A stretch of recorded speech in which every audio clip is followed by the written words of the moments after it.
So, paano nga ba malaman yung status ng Union Bank credit card application mo? So, sa video na to, ituturo ko sa inyo yung madaling paraan para malaman kung ano na yung status ng Union Bank credit card application mo. So, dito sa browser, type mo lang dito www.unionbank.ph.com.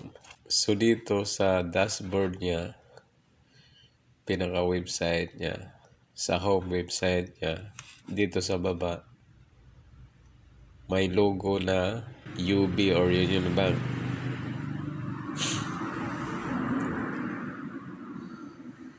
So, click mo lang yan. Yan si Rafa of Union Bank. So, dito, magpa-pop up. Before you start, do your agree. So, kailangan mo yes, I agree. So, dito, pwede ka na mag-type credit card application. Status.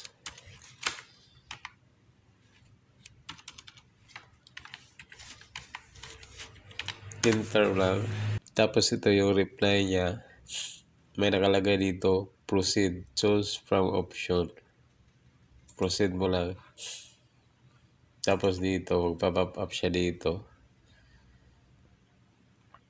Dito, pwede mo lang i-type yung, halimbawa ito yung reference number mo. Submit. So, itong reference number ko, gawa-gawa ko lang to. Kaya yan ang result. So, yan. Yan ang paraan kung paano malaman yung status ng credit card, Union Bank credit card application mo.